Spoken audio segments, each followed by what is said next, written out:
unintended benefit of wearing a scarf is that I could put the mic on the scarf. Today is day 60, shit. 76, I believe. I was super tired last night because I woke up 11 o'clock yesterday, or rather like I got ready to leave at 11 o'clock yesterday, and then I went all the way until 11 o'clock last night. And I was having lots of conversations with people. I drove essentially like between 600 and 700 miles yesterday, which is kind of wild. For those of you planning to do a road trip and you don't necessarily have a good gauge of distance between cities, like even on the map, if it looks like the same distance as before, the road could be very windy and it could just like end up being way longer than anticipated just because of that. So I did some bad planning of that yesterday, and I thought, oh, these cities are like same distance. I'm like, nope, they're not. I tried to sleep late, didn't really work. I did sleep late, but like wasn't as restful as I thought it would be. I've been watching this podcast by Julia blah blah blah. I forgot her last name. She's on Seinfeld and probably other things, but I haven't watched Seinfeld, and or I don't know the rest of the things she was in.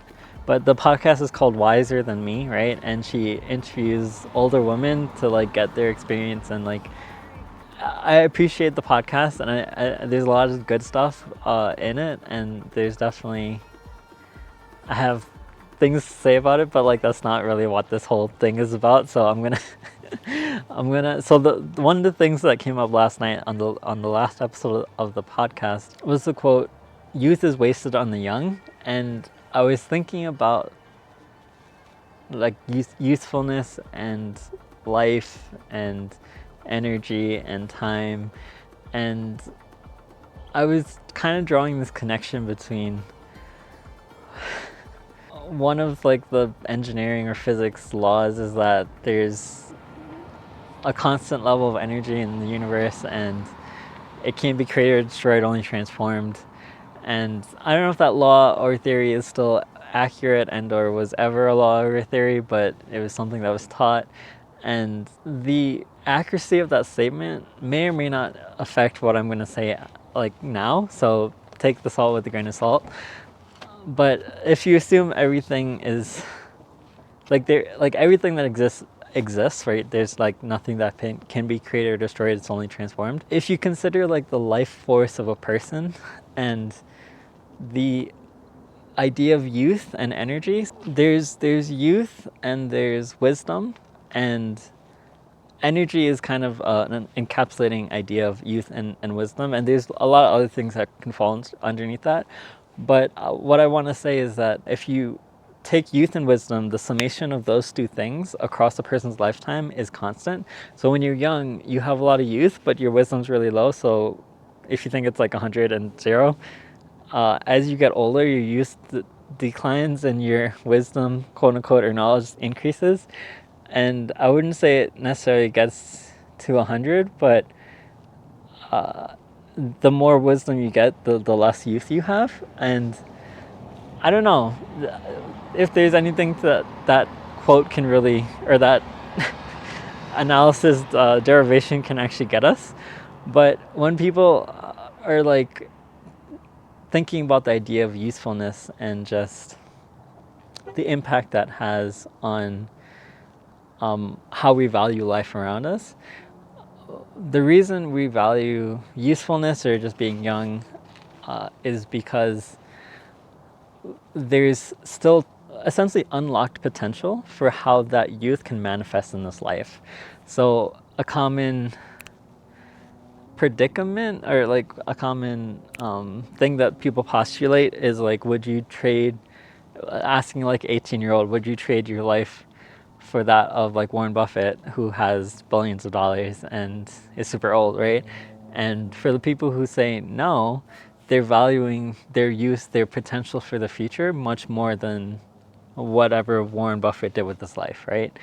And I think kind of relating that to my life so far, or rather just how I'm living this trip, it's like the energy that I have available relative to the experience that I'm gaining is a delicate balance. So like when I wake up super tired, it's like I don't have an energy reserve to kind of carry me forward, and I would like to think that the energy that I spent got me knowledge and experience that is meaningful to me.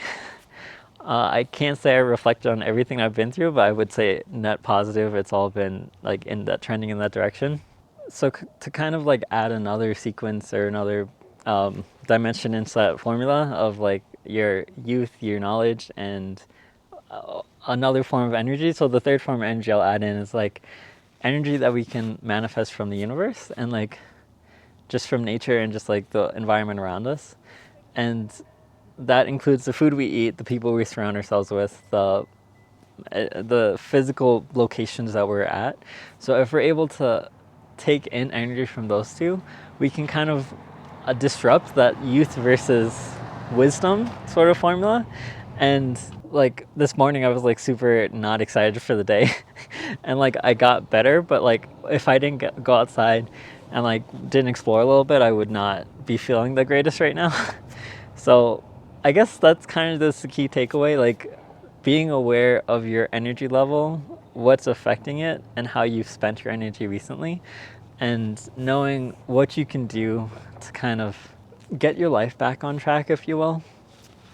And I know I've said this a few times, but like the amount of things that I want to do that I'm like trying to like, what's the word for that? Like, be realistic about, but there's a word for that. And just like putting everything in perspective, like I'm trying my best out here. Also, the temperature swings in mountains is just like crazy. It's like super cold at night, and then it's like 77 during the day, and I'm like, bruh, I can't do this.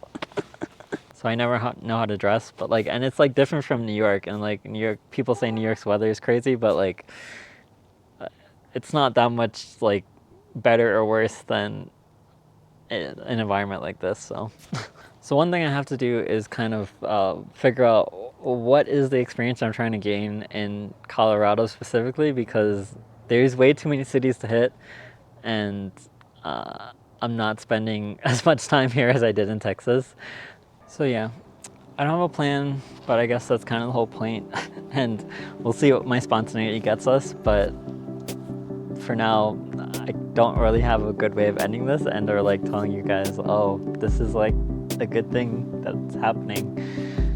So for now, your boy Nick Kumio signing off.